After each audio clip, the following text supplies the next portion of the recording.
സർവോദയമണ്ഡലത്തിൽ ചേർന്നുകൊണ്ട് അസുഖ പ്രവർത്തനം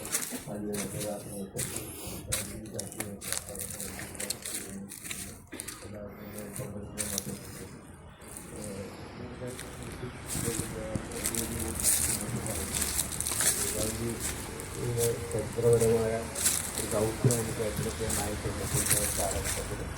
ഇപ്പോഴത്തെ കാലഘട്ടത്തിൻ്റെ പ്രവർത്തനത്തിൽ ഗാന്ധി വളരെ പ്രസക്തമായ ചോദ്യമാണ്, ഉത്തരമാണ് നമുക്കുള്ളത്. ആ ഉത്തരം നമുക്ക് കണ്ടെത്തേണ്ടിയിരിക്കുന്നു.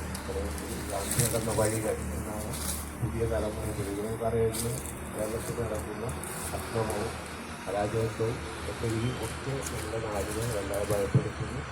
ഗാന്ധിയുടെ തത്വങ്ങൾ പ്രചരിപ്പിക്കാൻ തന്നെ വലിയ മാറ്റമുണ്ടാവും. ഗാന്ധിയുടെ ചരിത്ര പുസ്തകങ്ങളെല്ലാം വായിച്ചാൽ തന്നെ കുട്ടികൾ വലിയ മാറ്റം കുട്ടികളെ പ്രോത്സാഹിപ്പിക്കണം. വിദ്യാഭ്യാസ രംഗത്ത് നമ്മുടെ ഇടപെടൽ ആവശ്യമാണ്, കോളേജുകളിൽ ആവശ്യമാണ്. വിദ്യാർത്ഥി സമൂഹത്തിനിടയിൽ നമ്മുടെ ഗാന്ധിയ പ്രസ്ഥാനത്തിൻ്റെ ആളുകളുടെ ഇടപെടൽ വളരെ ആവശ്യമായ കാലഘട്ടമാണ് ഇപ്പോൾ.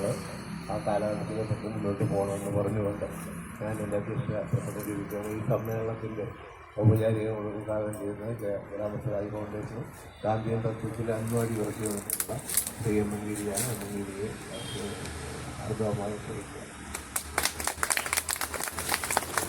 പ്രിയപ്പെട്ട സുഹൃത്തുക്കളെ, നമ്മുടെ ഈ ഗാന്ധി നടന്ന വഴിയിലെ 100 വർഷങ്ങൾ എന്ന പരിപാടിയുടെ ഉദ്ഘാടന ചടങ്ങിൻ്റെ അധ്യക്ഷനായിട്ടുള്ള ഇത്രയും പ്രിയപ്പെട്ട ശ്രീ വി ഡി മജീന്ദ്രൻ അവർ, അതുപോലെ തന്നെ നമുക്കെല്ലാം പ്രിയപ്പെട്ട ശ്രീ പ്രതാപൻ ചേട്ടൻ, അതുപോലെ തന്നെ പ്രിയപ്പെട്ട ദിലീപ്, രാധാകൃഷ്ണൻ, കുമ്പളൻ രവി, പിന്നെ നമ്മുടെ കുമാർജി, അതുപോലെ ദിലീപ് ജി, പിന്നെ സുരേഷ് ജി, പിന്നെ നമ്മുടെ സർവോദയ മണ്ഡലത്തിൻ്റെ സെക്രട്ടറി അടക്കം, രാധാകൃഷ്ണൻ അടക്കം, ഇനിയിപ്പോൾ സുശീലാജി അടക്കമുള്ള ബാബുരേൻജി അടക്കമുള്ള പ്രിയപ്പെട്ടവരെ, സുഹൃത്തുക്കളെ, നമുക്കറിയാം ഗാന്ധി നടന്ന വഴി, ഗാന്ധിയെ മറക്കുന്ന ഒരു കാലത്തിലാണ് നമ്മളിപ്പോൾ ജീവിക്കുന്നത്. ഈ കഴിഞ്ഞ ഏകദേശം ഒരു 6 മാസം മുമ്പ് ഞാനും പ്രിയപ്പെട്ട സുരേഷിയൊക്കെ വാരാണസിയിൽ പോയിരുന്നു. വാരാണസിയിൽ ഗാന്ധിയുടെ ഒരു ആശ്രമം അത് ബുൾഡോസർ കൊണ്ട് ഇടിച്ചു കളഞ്ഞു. കാരണം അത്തരത്തിൽ ഗാന്ധിയെ മറയ്ക്കാൻ ശ്രമിക്കുന്ന ഒരു കാലത്താണ് നമ്മൾ നിൽക്കുന്നത്. പക്ഷേ ഗാന്ധി മുന്നോട്ട് വച്ച അഹിംസാ മാർഗത്തിലൂടെ പ്രവർത്തിച്ചിരുന്നു എങ്കിൽ ഇന്ന് ഈ ലോകത്ത് എത്ര മാറ്റം ഉണ്ടായാലും. ഇപ്പോൾ എനിക്ക് മുമ്പ് സംസാരിച്ച സുരേഷ് ജി അടക്കം ശ്രീ മജീന്ദ്രൻജി അടക്കമുള്ളവർ പറഞ്ഞത് മദ്യത്തിനും മയക്കുമരുന്നിനുമൊക്കെ അതിൻ്റെ ഭീകരതയിൽ രാസലഹരിയുടെ ഒരു ലോകത്തിലേക്ക് ഇന്ന് സമൂഹം, പ്രത്യേകിച്ച് കേരളം എത്തിക്കൊണ്ടിരിക്കുകയാണ്. അമ്മമാർക്ക്, സഹോദരിമാർക്ക് പുറത്ത് ജീവിക്കാൻ പറ്റാത്തൊരു സാഹചര്യം.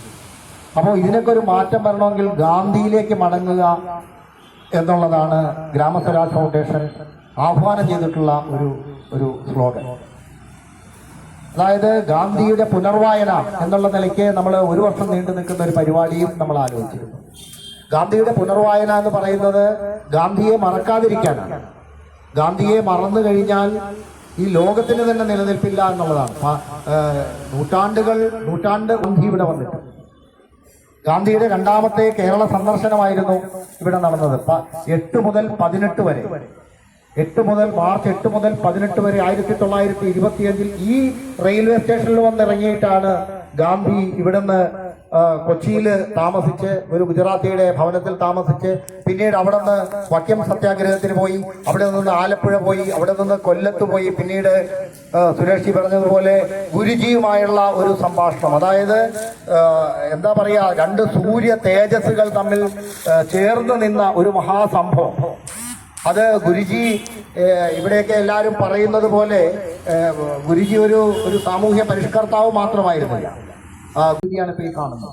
അത് നമ്മുടെ ഒരു പൈതൃകങ്ങളെ മറക്കുന്നു. നമ്മുടെ എന്താ പറയുക, നമ്മുടെ പാരമ്പര്യത്തെ മറന്ന് ജീവിച്ചു കഴിഞ്ഞാലുള്ള അവസ്ഥ വളരെ വളരെ ദുസ്സഹമായിരിക്കും എന്ന് കൂടി ഓർമ്മിപ്പിച്ചുകൊണ്ട് ഞാൻ ഈ ഞങ്ങളുടെ ഗ്രാമസ്വരാജ് ഫൗണ്ടേഷൻ തുടങ്ങി വയ്ക്കുന്ന ഗാന്ധി നടന്ന വഴിയിലൂടെ 100 വർഷം എന്നുള്ള ഈ പരിപാടിയുടെ ഔപചാരികമായ ഉദ്ഘാടനം നിർവഹിക്കുന്നതിന് വേണ്ടിയിട്ട് ഗാന്ധിയുടെ ചിത്രവുമായി ഗാന്ധി നടന്നു വരുന്നതുപോലെ പ്രതീകാത്മകമായി അവിടെ നിന്ന് നടന്നു വരുന്ന രീതിയിലൊന്നും സംഘടിപ്പിച്ചുകൊണ്ട് ഉദ്ഘാടനം ചെയ്യുന്നതായി